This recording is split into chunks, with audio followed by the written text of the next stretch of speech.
Ahojte všetci, vítam vás pri ďalšom dieli podcastu Superdrive s názvom Istota za volantom. No a dnes máme naozaj špeciálneho hostia, ja som veľmi rada, že prijal pozvanie. Poznáte ho z televíznych obrazoviek, zo sociálnych sietí a aj z divadelných dosiek. Je to herec, komik, influencer, dokonca aj pretekár. Takže dnes sa budeme rozprávať aj o jeho kariére, ale hlavne a aj o každodenných zážitkoch za volantom, ako vníma šoferovanie, aký dobrý v tom je, uvidíme, aký bude úprimný. Takže máte sa na čo tešiť.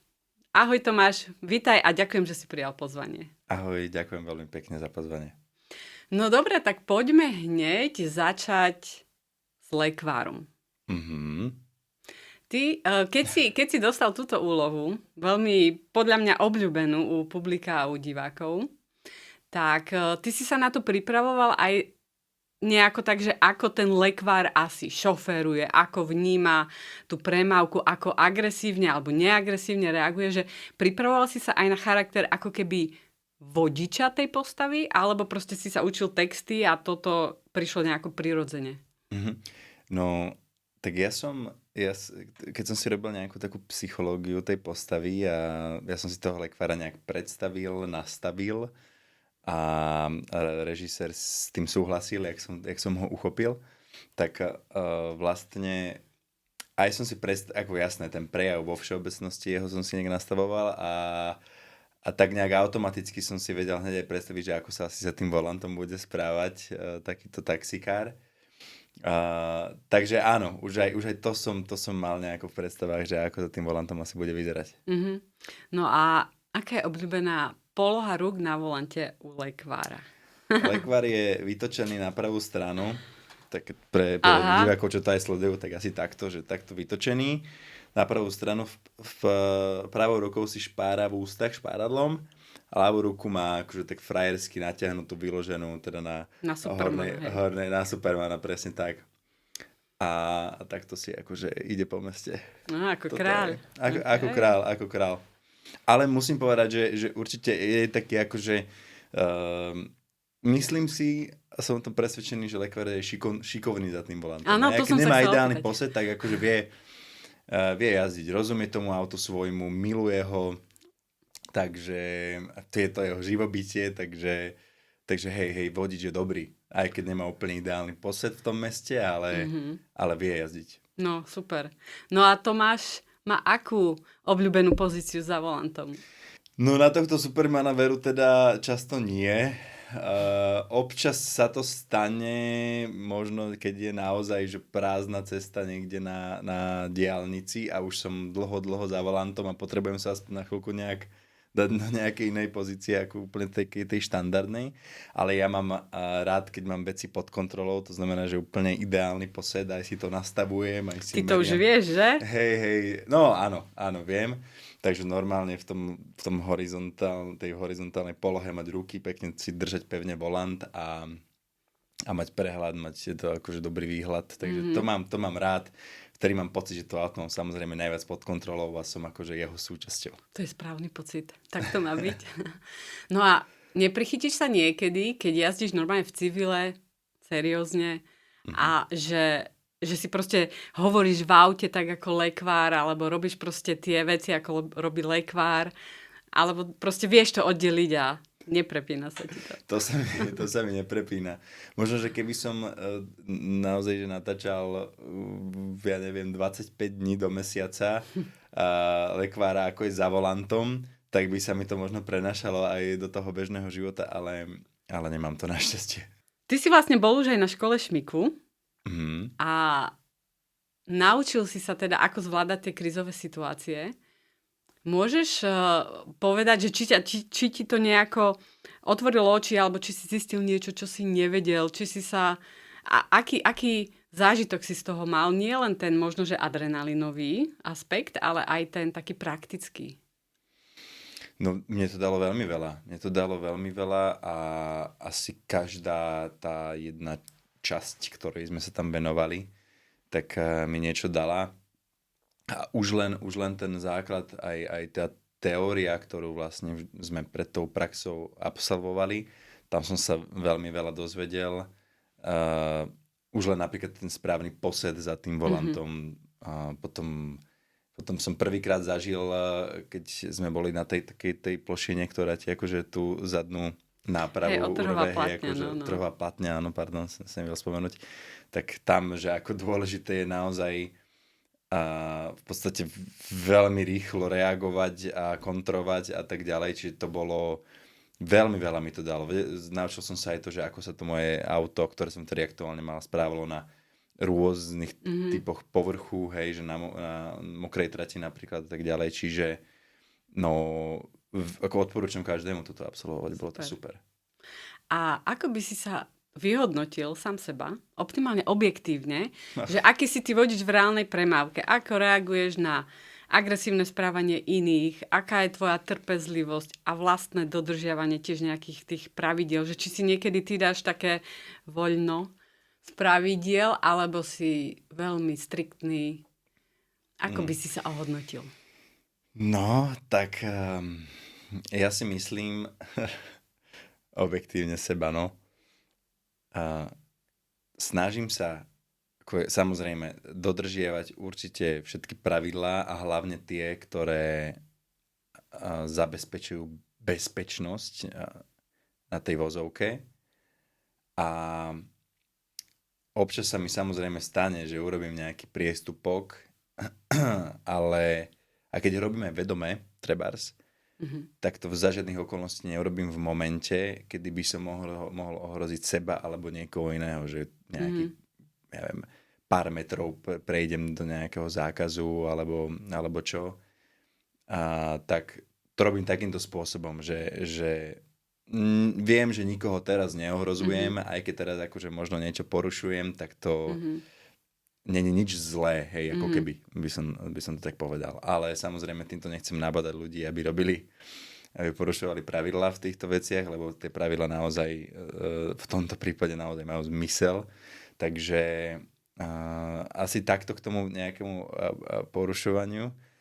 A čo sa týka možno nejaké strácania nervov za volantou, no tak to je miesto, kde tie nervy viem stratiť. No. To je pravda, že ale vieš čo, už menej napríklad, že za posledný rok sa to veľmi zmenilo, že za poslednú dobu sa to zmenilo, že záleží veľmi od toho, ako som ja nastavený a naladený, pretože predsa len som emotívnejší človek a temperamentnejší a keď mám náladu, že som úplne v pohode, hoci čo a niekto sa mi tam zamyšičkuje alebo ma niekto nechce pustiť pred seba pri nejakom zipsovom zaraďovaní sa, tak mi to je jedno a niekedy, keď som v napätí, neviem, mám nejaký ťažký deň za sebou alebo necítim sa úplne dobre a vyrovnaný, tak vtedy akože nehovorím, že hneď vystupujem z auta. S bejsbolkou, hej? To nie, ale mám koľkokrát chuť a strácam nervy. Ale zase neurobím nejakú nezmysel, že totálne stratím hlavu a neviem, v nejakom zápale to zrazu, do obrubníku akože napálim alebo čo. Takže toto sa mi už našťastie, toto sa už moc nedeje, ale väčšinou už teraz som kľudnejší, že predsa len, že dávam vždy mám v hlave, prioritizujem to, aby teda sa mi nič nestalo a neurobiť nejakú úplne nezmysel iba akože v momente, kedy ma ovládajú emócie, že snažím si dať pár sekúnd na vychladnutie a toto som si tak vo všeobecnosti teraz nastavil v živote, nielen za volantom. To si veľmi krásne toto vyhodnotil. Myslím teraz to správanie za volantom, pretože aj my stále hovoríme, že my ľudia nie sme roboti a sme ovládaní rôznymi takými faktormi, ako je presne, ako hovoríš, že zlý deň, nevyspatá, unavená, niekto ma fakt nahnevá v práci doma a ja si vtedy sadnem za volant, tak my určite jazdíme naozaj inak a tá trpezlivosť je na nižšej úrovni, ako keď sme úplne v pohode, že aj u mňa ja to učím a pritom aj mne sa stáva, že keď mám zlý deň, tak mi ujdu nervy tiež. Dôležité je naozaj si to udržať v takej hladine, že netrestať, nevybrzďovať. Proste, OK, v aute si môžeme vykričať, ja sa bežne rozprávam s ľuďmi, kričím na nich z môjho auta, pretože mi to proste niekedy pomáha sa filtrovať, ale obmedzovať a proste robiť problémy, to nestojí za to. Hej, je to nezmysel. No dobre. A zastavili ťa už niekedy policajti s tým, že ti pomohlo už to možno, že či už lekvár, alebo proste tvoje iné pôsobenie, že mávli rukou a povedali, že môžete ísť ďalej, aj keď ste urobili tento priestupok. Pomohlo ti to už? Áno, akože nebolo to úplne tak, že... Hej, nemusíš videl som, že detaily. videl som, že mi to akože, že ma spoznali, ale ako väčšinou mi to neprechádza na tomto, že možno raz alebo dvakrát maximálne sa toto stalo. Mhm. Ale tak nebolo to, že som ako, ja neviem, prešiel na červenú úplne vehementne, že bolo 5 sekúnd červená a som prepálil a niekto ma zastavil, že ježiš, to aj v poriadku, keď ste to vy. To nie, akože za nejaké úplne maličkosti, keď tak. OK. No a ako ty zvládáš byť spolujazdec? Keď jazdíš s niekým, sedíš na sedadle spolujazdca, máš potrebu tak nejako radiť alebo možno komentovať, najmä pri blízkych osobách, je to veľmi citlivá vec, tak aký si ty spolujazdec? No, ja som si Čiže teraz... frajerky sa opýtam. Ja som si teraz vybavil skôr frajerku, hej, že ona keď je spolujazdec a hovorí mi, že čo mám robiť občas, ale nie takým spôsobom, že spomal, zrýchli, dávaj pozor niečo, ale že tuto potom pôjdeme doľava, hej, a ja presne viem, kam ideme a ona mi povie, že kam mám ísť, že fakt, naozaj ideme doľava, wow, tak a sa na tom potom smejeme, že vlastne, že ona má potrebu vlastne mi hovoriť, že čo sa ide diať, pričom akože viem, čo sa ide diať, ale ja ako spolujazdec som väčšinou úplne v pohode, nemám vôbec potrebu, viem, že veľa ľudí sa aj že bojí k niekomu sadnúť do auta, inému. Ja akože napríklad nemám rád si sadať, že do taxi, ja nemám rád jazdu taxíkom. Lekvár. No tak By sa ale urazil. lekvár, tak hej, no, lekvár by sa možno urazil. A možno, že lekvárovi by som sadol na takú zážitkovú jazdu. Ale a hlavne tam v tom jeho žiguláku vzadu je iba taká tá lavica bez pásov, vieš, takže No. a milujem to auto, ináč odbieham úplne od témy, neviem, či sa k tomu vrátime, ale ja milujem vlastne tú vôňu tej koženky a toho benzínu.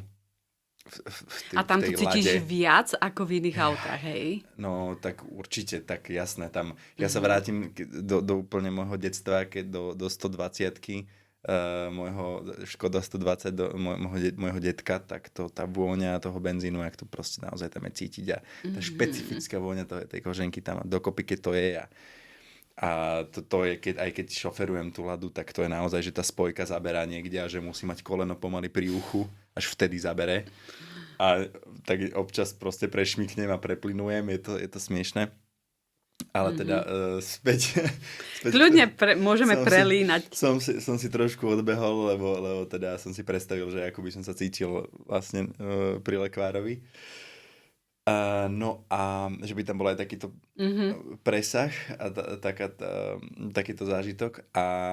Takže nemám rád takto, že tí taxikári, ja neviem, že buď jazdia väčšinou, že úplne veľmi buď pomaly, hrozne, a to niekedy tiež vôbec nie je bezpečné, že veľmi, veľmi pomaly a normálne iba hypnotizujem ten horizont pred nami, že ideme 30 a ja sa im, že preboha. A poznám tú Bratislavu veľmi dobre a povedzme si pravdu, tí taxikári väčšinou teda nie sú nielen, že z Bratislavy, ale väčšinou sú teda už teraz také služby, že Bolt a tak ďalej, že sú teraz zahraniční cez plný. Jednak, že si ledva sa dorozumieme a druhák, že si musí v rámci centra Bratislavy zapínať navigáciu. Takže nemám to rád a väčšinou aj v tých krajinách, možno ktorých sú, tak tie pravidlá a ten spôsob a štýl jazdy je úplne iný ako možno tuto možno v civilizovanejšej Európe. Tak to napríklad nemám rád. Nemám rád jazdu taxíkom. Fakt to proste, že Rozumiem to ti, neviem, rozumiem ti. Ale keď už akože niekomu sadám, tak väčšinou aj viem, kto to je ale musím nabonzovať na svoju priateľku, že ona jazdí Dobre. jazdí dobre, jazdí rýchlo hrozne na ženu, ale snažím sa aj vždy tak, aby sa jej to nedotklo samozrejme a jej povedať, že aby sa teda moc ona sa dosť vie lepiť. A to je teda samozrejme, že aj keď akože je šikovná, že má asi reakčnú rýchlosť asi dobrú, že je taká vlžka rýchla, tak za ňou ten človek už to nemusí mať a keď napríklad by rýchlo vedela zareagovať na situáciu, tak nemusí to znamená, že aj všetci ostatní okolo tak reagujú. Ale ona to vie, ona si to uvedomuje, ale teda, hej, má rada rýchlu jazdu a paradoxne s ňou niekedy občas akože za ňu brzdím, upozorňujem ju. Áno, takto sa buduje dobrý vzťah. Hej, áno, ale v pohode ona to bere, akože, ale nie je nejaká, že úplne že zbrkla veľmi, ale má takéto trošku zlozvyky. Takže tak, ale väčšinou, keď s niekým som, tak väčšinou viem, kto to je a ak by som sa napríklad cítil ako nejak nebezpečne alebo ohrozený, tak by som buď teda o tom toho človeka informoval, alebo by som proste z toho auta vystúpil. Dobre, tak pozdravujem priateľku. Ale inak, častokrát, keď počujem takéto o ľuďoch, prípadne to vidím u ľudí, že jazdia naozaj natesno, nedodržiavajú rozostupy. A ja keď sa s nimi o tom bavím, oni častokrát to nerobia akože z nejakej chute porušovať pravidlá, alebo že mám na háku celú bezpečnosť. Oni to robia, lebo oni nevedia, ako si tu ten odstup vyrátať, aká tá vzdialenosť má byť. Takže taká rada pre teba, alebo odporúčanie, že jej to ukáže, ako rátame ten odstup, prípadne ju pošli za mnou a ja sa s ňou povozím. A to naozaj je len skôr také, že na tom tréningu defenzívnej jazdy, to je niečo iné, ako si ty zažil, tak tam presne ukazujeme také tie typy, že ako často sledovať tie spätné zrkadlá, ako si vyrátať rozostup, ako si strážiť priestor okolo seba. A tam aj skúsení vodiči, čo majú najazdených 1 000 000 kilometrov, nám častokrát povedia, že fíha, tak toto mi nedošlo, toto som si neuvedomil. Čiže taký tip. No. Ale my sme toto čiastočne na tej teórii preberali, že tie brzdné dráhy v niektorých rýchlostiach, to je akože, tam si naozaj ten rozostup dáva zmysel. No. OK. No dobre, tak ešte sa opýtam k šoferovaniu s posádkou. Keď ty šoferuješ a máš plné auto, partie, nemyslím možno len priateľku, ale že proste máš tam ľudí, ktorí sa s tebou rozprávajú. Uvedomuješ si alebo vnímaš, že ťa to nejako rozptýľuje, že sa možno menej sústredíš na tú jazdu? Alebo si sa nad tým ani nikdy nezamyslel? Alebo to máš pod kontrolou a nerozptýľujú ťa? Vieš čo, myslel som si, že nie. A to mám teraz akože taký čerstvý zážitok. A mi to je ľúto. Že myslel som si, akože ja sa sústredujem na to šoferovanie, ale že ma nerozptýlia ľudia, ale mal som takto plné auto, ešte rodinných príslušníkov a pripájal som sa z vedľajšej cesty na hlavnú. A ja neviem, akože však ja som si dával pozor a akurát som bol v strede nejaké myšlienky a rozprával som sa a akože zľava som si dal pozor, že nešlo nič, tak som pomaličky akože vyštartoval a vlastne keby mi brat nepovedal, že pozor, ešte spraviť auto, tak neviem, akože asi by sme sa nejak vyhli na poslednú chvíľu, neviem, možno, ale keby ten vodič bol nepozorný a bol na mobile, tak by sme akože možno boli v sebe. A takže musím teda povedať, že hej, že vie to podľa mňa ovplyvniť, myslím som si, že nie, ale pochybujem, že by sa mi to stalo, keby som bol za tým volantom sám. Takže tak to môžem len potvrdiť. To tak je. To tak je, čiže mám aspoň teda takúto skúsenosť, ktorá našťastie dopadla, že sme všetci v poriadku, ale je to poučenie, no. Určite je to poučenie. No, ľudia presne podceňujú takéto rozptýľovanie, lebo ľudia si myslia, že to zlé rozptýľovanie je len keď reálne, že chytím mobil a robím s mobilom za volantom. Ale to vôbec tak nie je. To rozptýľovanie môže byť nebezpečné presne aj s posádkou, alebo keď si človek počúva nejakú audioknihu, ktorej dej ho vtiahne a naozaj vtedy prestáva sledovať, prestáva pohybovať očami, upriezť zrak do pevného bodu niekde pred sebou a stráca periférne videnie a takéto veci. Takže dobre, že ty si to uvedomil. Našťastie si na to nezaplatil nejakými plechmi ani zdravím, ale tak možno toto pomôže aj ostatným ľuďom si uvedomiť, že mobil nie je jediné nebezpečie za tým volantom. Hej, akože ten mobil je hrozná vec, to je fakt, ale áno, máš úplnú pravdu, že... No a ty máš akú disciplínu s tým mobilom? Porozprávaj. No, nebol som úplne ideálny, to sa priznám, aj som navštívil kufor auta vodiča predo mnou, lebo tiež nejak veľmi rýchlo reagoval na nejakú červenú alebo čo, alebo na nejakú situáciu pred ním.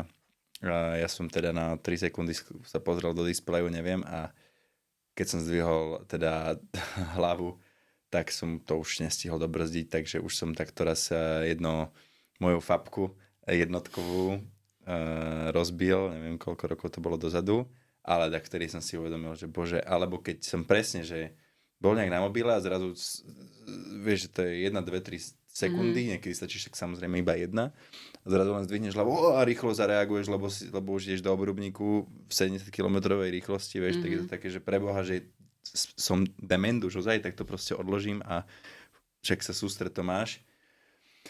Takže mám aj takéto skúsenosti, to akože si nalajem takto maslo na hlavu, ale teraz napríklad na mojom novom aute mám Lexus a ten teda mi sleduje oči. No. A najprv som bol taký, že tak hádam, že ma to bude otravovať a obmedzovať, ale je to fakt dobrá vec podľa mňa. Že ma to, ono to proste neupozorňuje ma to, keď naozaj pozerám, aj keď som takto, že hocičo, že vníma to naozaj, že tá technológia super, že to vníma, že keď nie som v nejakom ideálnom posade, tak vníma, že sa naozaj pozerám proste pred seba a dá to hneď vedieť, ako keby, keď som, ja neviem, koľko to je sekúnd, možno 2-3, že keď sa pozerám niekde inde, stačí sa už len pozerať na ten displej, čo tam je, alebo niekde za seba, keď sa, akože by človek sa za seba niekde pozeral, niečo hľadal, zapadnuté niečo a toto, tak mi to hneď dá vedieť. A je to fajn, som rád, že ma to núti takýmto spôsobom dávať pozor, čiže už som sa v tom, akože nemusel, akože už som sa v tomto zlepšil aj predtým, ako som mal toto auto nové, ale som rád, že ešte aj je tam takéto že to takto upozorňuje. No, to som sa aj chcela inak opýtať, že aké auto jazdíš, ako ti pomáha, ako inteligentné je, ako využívaš jeho systémy, lebo k tým systémom asistenčným rôznym, ktoré sa dávajú do tých nových aut. Veľmi veľa ľudí s nimi bojuje, nadáva, odmieta sa proste, nie že prispôsobiť, ale synchronizovať s tým autom a zbytočne s ním bojujú a častokrát vytvárajú zbytočné proste, že aj rizikové situácie. Takže povedz, na čom ty teraz jazdíš, ako si spokojný a čo to auto, ako si s ním zosynchronizovaný? Tak aktuálne mám teda Lexus NX, je to hybrid a som s ním veľmi spokojný. Je tam v podstate akože tam sú atmosférické motory, že bez turba a bol som samozrejme zvyknutý teraz už posledné 2-3 auta jazdiť s turbom a je to príjemné mať tam akože ten výkon, že tam není žiaden taký ten kick tohoto a máš pocit, že to je také, že je to iný prejav, mám to rád a aj keď trošku mi možno ten Lexus není auto na pretekanie alebo na nejaký obrovský výkon, takže možno o pár koní, keby to malo viac, tak by som bol úplne že happy, ale fantastické auto. Takže ja som vždy Toyotu považoval za vynikajúcu značku a za veľmi kvalitné autá a Lexus berem, takže to je vlastne ešte úplne, že crème de la crème Toyoty, čiže aj som s tým akože trošku išiel aj rýchlejšie cez nejaké serpentíny a ten podvozok, to je úplne úžasné. Strašne, vynik, akože naozaj, že to auto ti potom dá aj poznať, že je to vlastne tak, že je to prémiová značka. Čiže okrem toho, že je to kvalita Toyoty a ešte sa tam aj cítiš prémiovejšie, tak sa cítiš jak pán, čo? Akože, jak pán. No áno, urobí ti to radosť, hej, že máš pocit, akože jasné, že dodáva ti to nejaký status, ale zase nestávam si na to nejakú svoju ľudskú hodnotu, že mám Lexus. A v prvom rade som si ho ani ako keby nekúpil, je to spolupráca s mojím milovaným Todosom. A takže teraz mám tento Lexus a on je teda prešpikovaný rôznymi teda technológiami, ale veľmi sa mi páči napríklad to, že toto auto ťa nenúti, aby si sa stále venovala napríklad tomu displeju. A má aj normálne tlačidlá? Má aj tlačidlá a hlavne je tak veľmi dobre to spravené, že všetko vieš ovládať cez volant a má to veľmi kvalitný a veľmi dobre intuitívne nastavený head-up display a cez ten head-up si viem vlastne nastavovať všetko, čo potrebujem na tú jazdu. Takže hej, no, teraz mám tento Lexus a no a jak si hovorila o tých technológiách, ono je to presne, no, že nikdy to asi nebude úplne ideálne, pretože aj ja mám napríklad nervy, keď idem a ja neviem, je nejaké auto, ktoré parkuje nejak tak na obrubníku a trošku zasahuje do cesty a mňa to zrazu trhne, že mi to akože zaznamená to auto, že je niečo predo mnou, nejaká prekážka a ja sa akože, ja mám to úplne pod kontrolou a viem, že sa mu vyhnem, hej, v správny čas, aby som zase neobmedzoval vozidla, čo idú v protismere, trebárs. A takže toto napríklad mi, že zasahuje mi to do šoferovania občas, kedy si to neželám. Ale na druhej strane si hovorím, že dobre, ale keby ma to naozaj zachránilo, že ma to zabrzdí, keby som naozaj, môže sa stať, že zaspím, alebo som nepozorný, tak vtedy mi to vie zachrániť život, že skôr to podľa mňa, že je to v poriadku. Je to v poriadku, keď mi to takto zasiahne do šoferovania, keď som proste, keď sa mu venujem naozaj, tak zase je to síce nepríjemné možno, ale nestalo sa mi, že by ma to núdzovo zabrzdilo v nejakej úplne situácii, kedy nemalo, hej, len ma to upozorní, nejak veľmi to zapípa nepríjemne, ale toto si človek proste nevybere, musí tam ten systém byť a myslím si, že skôr má akože viac pozitív ako negatív. Áno, to som chcela povedať. Určite, že toto nepoviem, že malý diskomfort, že niekedy prekvapí takýmto nepríjemným buď zvukom, alebo proste, že urobíte nejaký pohyb na volante, tak stojí za to, že raz ti to fakt môže zachrániť auto, poviem. Takže, ale ja viem aj z vlastnej skúsenosti, že keď napríklad ťa párkrát prekvapí, že ako si povedal, auto zasahuje do cesty a tvoje auto ho identifikuje ako prekážku, tak ty už na budúce budeš v diaľke vidieť takéto auto a ty už dáš, minimálne keď dáš smerovku doľava v tom momente, on bude vedieť, že to vidíš a ty nemusíš urobiť nič iné ako predtým, proste ísť rovno, lebo vieš, že sa zmestíš, ale tvoje auto bude vnímať, že vnímaš a chceš obísť tú prekážku.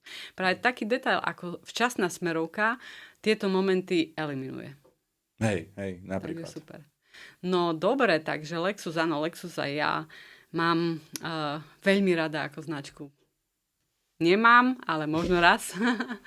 No ale ja som ťa videla jazdiť aj na nejakých silných amerických autách, tak to boli čo teda za spolupráce? Áno, no tak to je už spomínaný Todos, že oni v podstate sa teraz aj sústredia na predaj aj amerických aut a teda majú v ponuke všetky možné značky, či už sú to nejaké Corvety, Chevrolety, nejaké Dodge, Ramy, DMC alebo Cadillacy, takže ja som si mal možnosť vyskúšať ten úplne najsilnejší Ram, to je 1500, Ram 1500 a to bolo 540 koňová beštia, ktorá mala až 2,5 tony,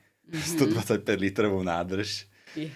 A že akože za 200 eur si tam natankuješ plnku, ale tak, keď takéto auto za 100 000, jasne, akože tak ja som mal úplne, že najviac určite svoje lacnejšie, ale si kupuješ, tak asi aj musíš rátať s tým, keď máš obrovský pick-up, že asi teda bude papať a že sa s ním úplne ako nebude asi najľahšie parkovať niekde v meste. Ale to auto bolo neuveriteľné. Akože pozitívne? Áno. Väčšinou sú ľudia skôr takí, že wow, príliš veľké na prvýkrát. Takéto. Bolo príliš veľké, ale to auto je proste, bol taký bizár, malý bizár, ale to, čo ti to auto dávalo, že ono bolo vnútri absolútne, že priestranné, že si sedela jak v obývačke, bolo tie materiály a to sedadlo bolo, to bolo ako kreslo, to bolo, že si mala chuť ako trošku aj pospinkať. To sme nechceli počuť. Nie, žartujem. Bolo veľmi pohodlné. Bolo neuveriteľne výkonné aj pri tej váhe a pri tej veľkosti, že malo za nejaké 4,6 sekundy si bola na 100. A to si vyskúšal, či to si prečítal? To som aj vyskúšal. Hej, okay. aj to bolo do terénu. Malo to úžasný zvuk.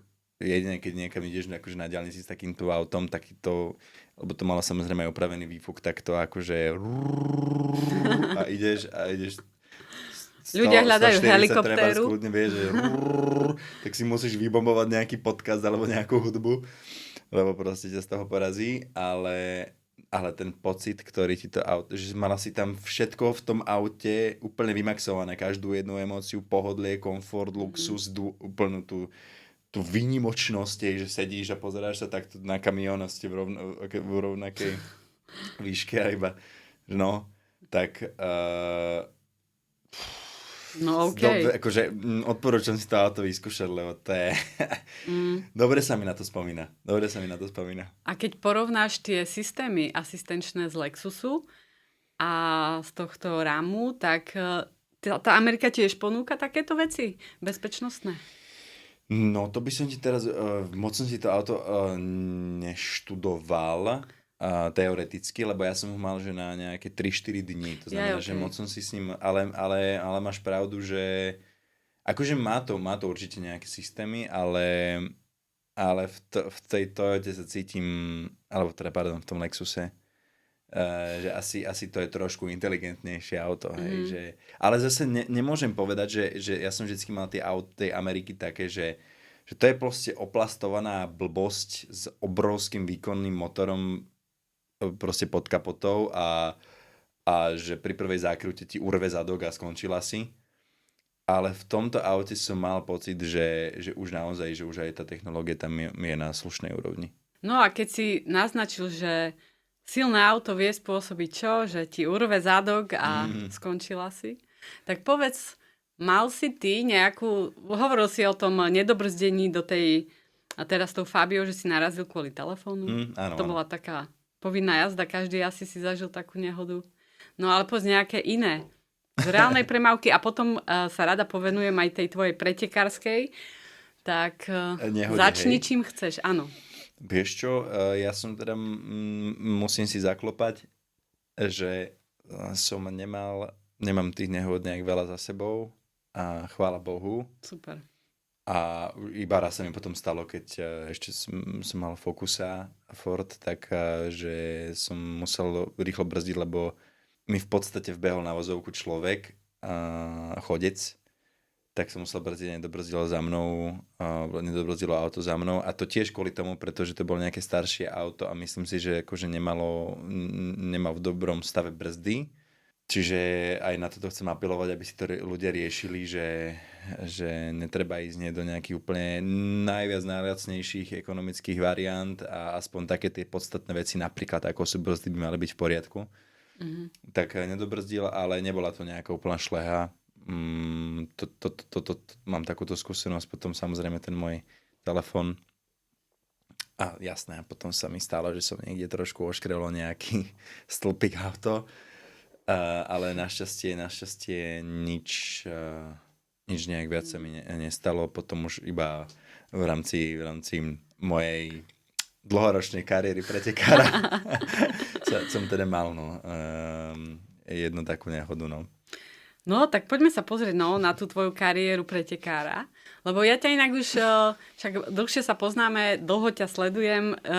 Ja ťa považujem za človeka, že čo ty chytíš do ruky, tak to ti ide. Proste v podstate aj k herectvu, aj k divadlu, všetko tak nejako si sa dopracoval pomerne rýchlo cez svoju šikovnosť, nie nejako inak. No a potom, keď som počula, že teda ideš pretekať pre Todos Racing, na Toyota Yaris GR, myslím, Áno, že? áno, To áno. veľmi obľúbené autičko u našich inštruktorov. No tak som si hovorila, že wow, tak toto už je iný level. No a potom som sa teda dozvedela, že ten prvý pretek nedopadol úplne najlepšie, lebo si nabúral. Áno, Tak áno. ak by si nám mohol povedať možno, že ako ty si sa dostal k pretekárčeniu Mhm. a potom, keď vieš analyzovať tú nehodu možno Jasné, trošku. ja presne viem, čo sa stalo a prečo sa to stalo. No tak k pretekárčeniu som sa teraz akože určite sa nepasujem do nejakej role pretekára. Aj keď si myslím teda neskromne, že tak nejaké predispozície na to mám a celkom ako, že mi to ide a povedzme, že mám na to nejaký cit. Tak, lebo šoferovanie som mal vždy rád a vždy som to auto nejak vedel nacítiť, že ako sa asi bude správať, ako sa správa, kedy brzdiť, kedy môžem už pridať a tak ďalej. Tak dostal som sa k tomu tak, že presne ja som vlastne nadviezal spoluprácu s Todosom ako takým. No a oni vlastne majú takú nejakú takú divíziu, alebo ako to nazvať, že teda majú svoj pretekársky klub Todos Racing a jazdia na týchto Toyota GR. Bože, super auto, super autičko. A teda, že či by som nešiel skúsiť si akože závodiť. Hovorím si, že wow, tak dobre, No, že jasné. nepoviem nie. A samozrejme, že absolvoval som aj s nimi teda aj nejakú teóriu, ako to funguje. Mal som teda aj nejaké tréningové jazdy a minimálne tie preteky fungujú tak, že najprv máš dve tréningové a dve ostré. A teda teda prišiel som na svoj prvý pretek, tam ma dali do tej kombinézy, hej, dali mi na hlavu teda cez krk ten Hans, na čo mi pripevnili tú helmu a ja som pozeral, že čo, potom som sa nejak narval do toho auta, potom tie popruhy, hej, že som, a to musím cez Hans, celý som tam bol zrazu pripevnený a ja akože sa mi má, že trošku ťažšie dýchať a nemám sa vedieť hýbať, že hej, že presne, že nevieš otočiť ani hlavu poriadne. Áno, no. A teraz si tam, ale cítiš sa, že si naozaj súčasť auta, že si mozog toho auta. Mm-hmm. Že proste, a milujem to spojenie, že ste ako je jeden organizmus. No a vlastne prvú tréningovú jazdu som nejako zvládol a ja som proste hlúpy v tomto, že mám na seba obrovské očakávania, som v tom úplný novic, panic, hej, v týchto veciach a že a očakávam od seba, že budem dobrý, budem akože, že to budem vedieť a no to je akože to je veľmi zlá vlastnosť a potom človek na seba tlačí a urobí nejakú hlúposť, ako som spravil ja. Tak prvú tréningovú jazdu som nejak zajazdil a druhú tréningovú jazdu som bol nejako že premotivovaný, myslel som si, že tak ešte to môžem, ešte neskôr ísť na brzdy môžem a proste byťať tomu viac. No a stalo sa mi, keď som išiel do také pravotočivej zákruty, to bola taká, a možno to bolo viac ako 90 stupňová, tak som išiel. A človek není zvyknutý, tá pretekárska jazda je samozrejme iná ako v nejakej bežnej premávke, tam proste sa snažíš moc dlho nejak neplachtiť, buď proste ideš plyn, alebo ideš brzdy. A tie brzdy sa tam idú, že plnky, naplno, hej, že aby si čo najneskôr v podstate brzdila do zakruty, tak musíš na ňu dupnúť poriadne. A ja som vtedy išiel rýchlo, samozrejme na rovinke, vchádzal som do tej zákruty a nejak som spanikáril a dal som len akože takú, že prúčiu brzdu, ale ani zďaleka takú, akú som mal. A tým pádom som nemal dostatočnú váhu na vlastne, keď brzdíš, tak na prednej náprave. A tým, že vlastne tá váha tam nebola a ja som teda chcel točiť, tak som moc netočil, aj keď som teda tým volantom zatočil doprava, tak som skôr viac menej išla stále rovno, alebo minimálne nie tak doprava, ako som chcel. Proste bol som pomalý na brzdách a zobral som vlastne potom ľavým bokom z vodidlo a tak to som bol tedy, že som nevedel uveriť tomu, že sa to stalo. A teda, že čo sa stane, že skončil som ešte to, som aj prestane spolupracovať. Obrovské výčitky svedomia, mal som na seba nervy samozrejme. Hneď som bol ja s mojou hlavou perfekcionistickou a ešte aj ten impostor syndrom do toho, že úplne som zlyhal a že som úplne akože neschopák a teraz výčitky svedomia a neviem čo všetko. Tak pre mňa prišli, stopli pretek, bola červená vlajka, zviezli sme sa dolu. To auto bolo tak, že neúplne pojazdné v tom momente. No a našťastie, ale to nebolo nič hrozné.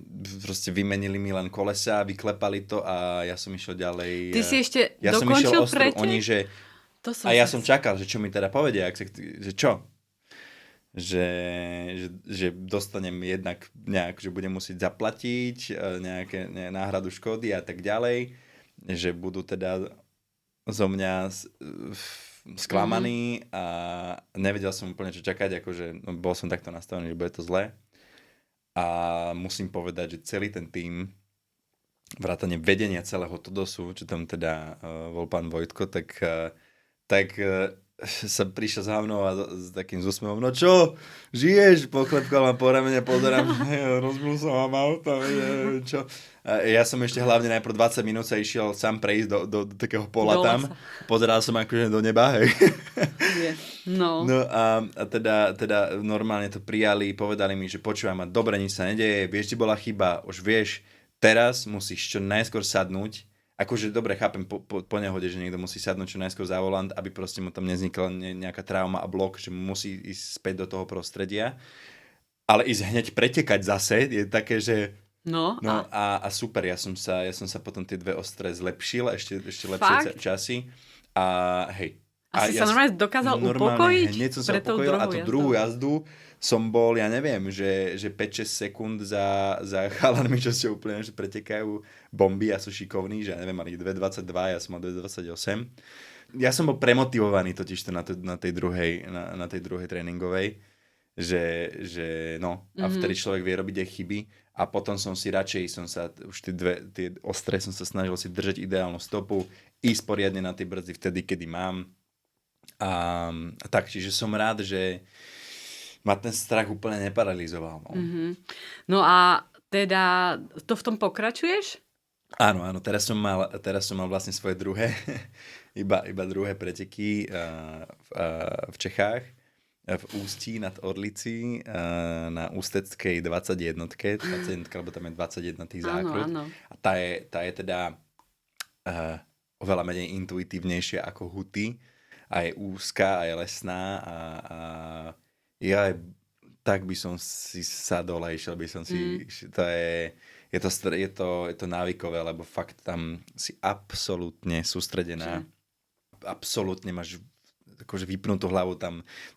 Tam si naozaj, že sprítomne na ten prítomný okamih, ktorý máš, to je super. A do toho samozrejme ten adrenalín návykový a to, že sa stále zlepšuje, že si motivovaná, no je to taký koktail týchto všetkých vecí, že to presne, no je to návyková vec. Samozrejme, že je tam aj tá hra na to nebezpečenstvo a to je tiež na tom trošku také akože atraktívne.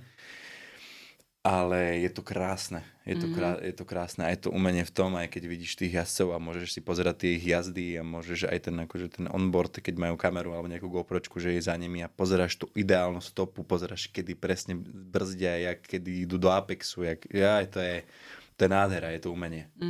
No tak ja ti hlavne držím palce, aby si mal úspechy a bez nehôd. Možno, že akože nechcem, aby to znelo nejako zle, ale možno aj to, že pri tom prvom preteku už si dostal takú lekciu, že drž sa pod kontrolou a proste nepúšťaj tú úzdu príliš, tak možno to bolo aj užitočné do budúcna, že už proste presne vieš, že tie limity musíš poznať a na preteku teda ísť na limit, ale nie za limit. Určite nájsť presne takúto zlatú strednú cestu nejako. No super.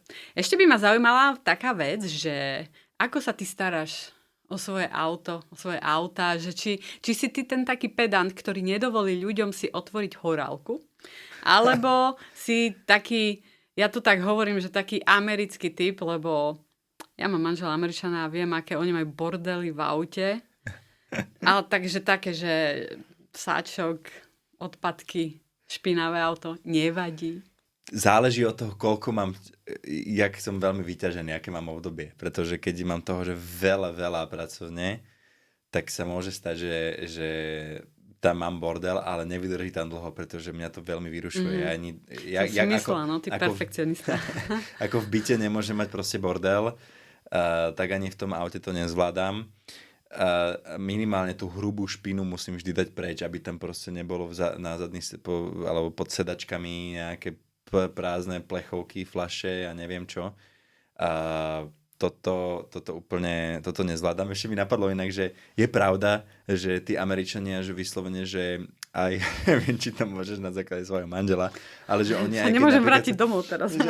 Že sa ani, lebo to aj v tých filmoch býva, že oni chodievajú obutí proste aj po kobercoch doma a takto, že je to do taká, postela. Že... Teda, ja myslím tak ako na gauč, alebo...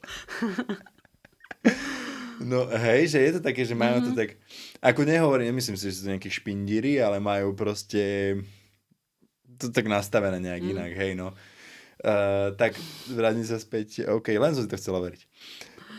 Vrátim sa späť k tomu, že to auto, no, ako, čo sa týka to, že aby bol, v akom stave mám, ja neviem, pneumatiky a olej a tralala, tak to mi všetko pekne a zodpovedne a profesionálne zastrešuje to dosť, to som úplne najšťastnejší.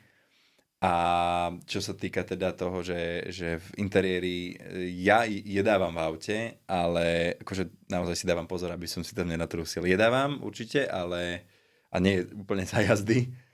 Záleží, čo to je, hej, ak je to nejaký proteín, tak si to tam vypijem, ale viem mať nervy na to, keď je niekto v mojom aute a vidím, že tú horálku si otvorí a je ju jak keby naschvál tak, aby mi tam natrúsil. No jedaj! Ja mi tam prskám, jak kôň keby žral, tak som, že halo, tak je to také, že nebere ohľad a tieto veci, to je pre mňa taká arogancia, to mi vadí. Keď napríklad je mu úplne jedno a mi tam fakt, že okolo seba natrusí a vystúpi z auta a pozerám, že prečo. Alebo rodičom, ja sa teda viac menej starám o ten servis auta a o to, že aby bolo čisté znútra aj zvonku. A keď ja im ho prinesiem vydetailované znútra a teraz oni idú na chatu a vrátia sa a ty vidíš proste na tých rohodách, že oni proste neurobili to klop tými nožkami predtým, jak tam nastúpili, že vedie a ja to nerozumiem. Že vidíš, máš tam úplne čistý koberček a ty vieš, že máš zablatené tie čongále, tak si proste, že dvakrát si ich oklep a bude tam o 80% menej tej špiny. A ja rozumiem, oni to berú užitkovo, čisto iba si sadnú a sú a vystúpia hotovo a pozerá sa, že po jednom dni to tam je špinavé. Toto ma vie iritovať trošku, no. Úplne zdieľam s tebou tieto pocity. No dobre. Ja mám na záver pre teba pripravených pár takých, nazývame ich, že rýchle otázky. OK. Odpoveď by mala byť áno, nie. Hneď z prvej, čo ti napadne. Tak ak dovolíš, tak ja si ich budem čítať a ty skús čo najskôr. Dobre, poďme na to. Stišuješ rádio, keď hľadaš miesto na parkovanie? Áno. Áno? Už si niekedy ukecal policajta, aby ti nedal pokutu, lebo ťa spoznal? Nie, lebo ja som ho neukecával. Aha, wow, OK, sa hneď podvolil. Rozprávaš sa niekedy so svojím autom, keď si sám? Áno. Pochválíš, poďakuješ? Áno. OK, aj s navigáciou, hej? S ňou sa hádaš. No, väčšinou hej, jej neďakujem moc často, no. Kričíš za volantom na iných vodičov, aj keď ťa teda nepočujú? Áno. Dovolil by si niekomu zjesť kebab na sedadle spolujazdca v tvojom aute? Áno. Riešili sme tú horálku. Len nech slušne to papá. Tak, presne tak. Je pre teba utrpenie sedieť na mieste spolujazdca, keď šoféruje niekto iný?